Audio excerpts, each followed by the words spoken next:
باللہ من الشیطان الرجیم بسم اللہ الرحمن الرحیم السلام علیکم۔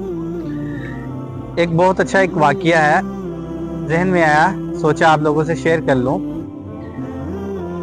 وہ بہت اچھے لوگوں سے سنا تھا تو سوچا آپ لوگوں سے بھی شیئر کر لوں، میں بھی کہ آپ کے علم میں بھی وہ بات ہو، لیکن میں نے اچھا سوچا کہ جن تک وہ میسیج نہیں پہنچا، اللہ تعالیٰ کے حکم سے میرا وہ میسیج دوسروں تک پہنچ جائے۔ وہ یہ میسیج تھا کہ ایک جگہ پہ ایک گڈریا تھا، گڈریا جو بکریاں چراتا ہے، ٹھیک ہے، ایک اس کے رستے میں ایک سمندر یا دریا پڑتا تھا، اور جو اس کا پل تھا جہاں سے گزر ہوتا تھا وہ بہت طویل تھا، بہت دور تھا، اور وہ وہاں سے اپنے باغ میں جانے یا جہاں کے اس گھاس وغیرہ ہوتی ہے اپنی بکریاں چرانے کے لیے لے کے جانے کے لیے، ٹھیک ہے، صبح نکلتا تھا تو رات پڑ جاتی تھی، جس سے اس کو ڈر ہوتا تھا کہ میری جو بکریاں ہیں، جو میری جو جانور ہیں، ان کو کوئی شیر یا ایسا کوئی جانور حملہ نہ کر دیں جس سے میرا نقصان ہو جائے۔ تو وہ ایک دفعہ مسجد میں گیا نماز پڑھنے کے لیے جمعے والے دن، تو وہاں پہ ایک مولانا صاحب خطاب کر رہے تھے، تو وہ بتا رہے تھے کہ بسم اللہ الرحمن الرحیم پڑھ کر جو کوئی بھی کسی بھی مشکل وقت میں کسی بھی جگہ سے گزرنا چاہے تو اللہ تعالیٰ اس کے لیے ایک رستہ بنا دیتا ہے، اور وہ رستہ اتنا مضبوط ہوتا ہے کہ وہ ایزیلی وہاں سے گزر سکتا ہے، وہ کسی قسم کی بھی مشکل ہو، وہ کدھر آسمان زمین کوئی بھی دنیا کی مشکل ہو، ٹھیک ہے۔ تو بس اس میں کیا ہے کہ آپ کا بھروسہ اللہ پر کتنا ہونا چاہیے۔ اس نے وہ بات سنی چرواہے نے، تو اس نے سوچا کہ میں اتنا طویل سفر کر کے جاتا ہوں، جا کر میری بکریاں ہیں، ٹھیک ہے، وہ بھی سب بکریاں ہیں اور جانور ہیں، جس کی وجہ سے مجھے بہت زیادہ طویل سفر کرنا پڑتا ہے، اور صبح نکلتا ہوں شام کو گھر واپس لوٹتا ہوں، جس کی وجہ سے میں بھی کہ کبھی میں نقصان بھی اٹھا لوں۔ تو اس نے ایک دن ایسا کیا، اپنے جانوروں سمیت اللہ تعالیٰ کے حضور دعا کی اور بسم اللہ الرحمن الرحیم پڑھا، اور وہ اس دریا یا سمندر سے کے لیے اس نے قدم رکھا، اور جیسے قدم رکھا تو وہ پانی ایک تہ بن گیا، وہ اتنی سخت تہ کا بن گیا تو اس کے جانور وہ خود آسانی سے گزر کے چلے گئے۔ وہ اس کا معمول ہوا، ٹھیک ہے، وہ معمول جیسے ہوتا ڈیلی روٹین کے اندر، وہ اب آتا تھا، ایزیلی چلا جاتا تھا۔ تو ایک دن دوبارہ اس نے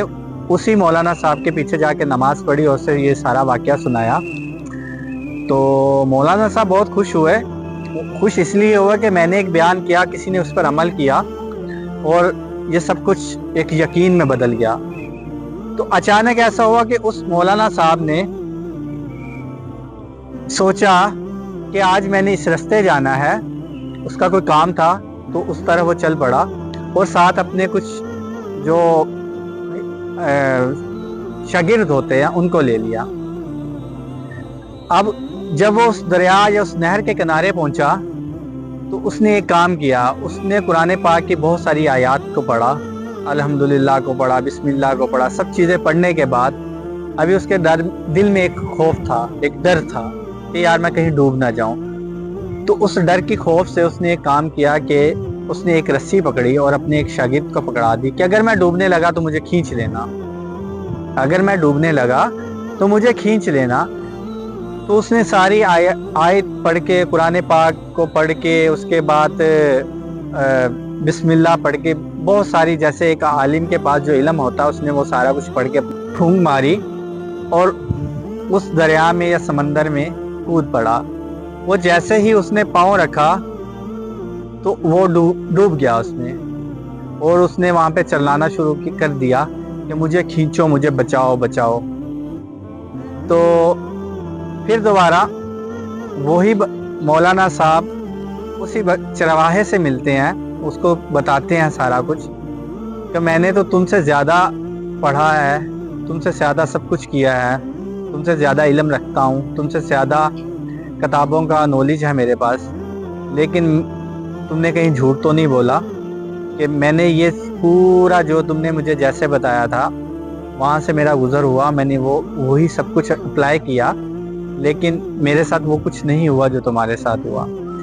تو اس چرواہے نے بڑی اچھی بات کی، وہ کہتا ہے کہ آپ نے کیسے کیا؟ اس نے بولا کہ میں نے ایسے ایسے کیا کہ میں نے ایک رسی پکڑا دی اپنے شاگرد کو، میں ڈوبنے لگا تو مجھے کھینچ لینا۔ تو اس چرواہے نے وہاں پہ اس مولانا صاحب کو روک دیا۔ اس نے کہا نہیں، آپ نے بات بہت اچھی بتائی تھی لیکن آپ نے عمل نہیں کیا۔ آپ نے ہمیں یہ بتایا تھا کہ اللہ پر توکل، اللہ پر بھروسہ رکھ کر آپ بسم اللہ الرحمن الرحیم جب بھی پڑھتے ہیں، یقین اس پر رکھ کر، تو اللہ تعالیٰ آپ کی مدد کرتا ہے۔ تو آپ کا یقین اللہ پر نہیں تھا، اپنے شاگرد اس رسی پر تھا،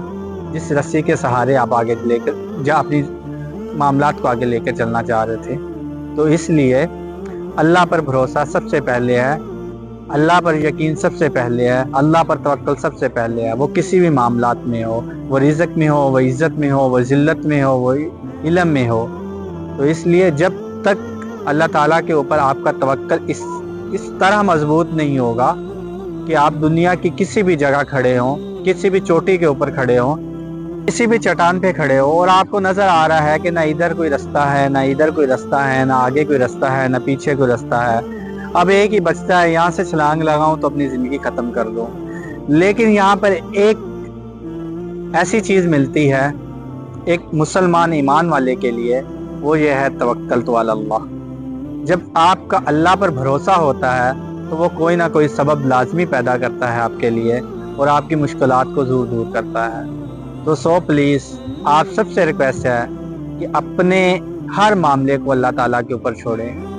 ایمان والوں اور مسلمانوں کے لیے ایک ہی چیز ہے، یہ دنیا تو عارضی دنیا ہے، اللہ تعالیٰ نے اس دنیا کو ایک عارضی طور پر بنایا ہے، آخرت کی دنیا اصل دنیا ہے۔ اس کے لیے سب سے پہلی بات ہے کہ اللہ پر بھروسہ۔ اس دنیا میں اللہ پر جس بھروسہ کریں، اس کے معاملات جو ہیں اللہ تعالیٰ نے آپ کے معاملات، اور اللہ تعالیٰ نے جو اپنے معاملات آپ کے ہاتھ میں دی ہیں ان کو پورا کریں۔ پلیز آپ سب سے ریکویسٹ ہے کہ آپ اپنے لیے، اپنے ماں باپ کے لیے، اپنے بہن بھائیوں کے لیے، اپنے اہل و عیال کے لیے دعا کریں، اس دعا میں مجھے بھی یاد رکھیں۔ جزاک اللہ۔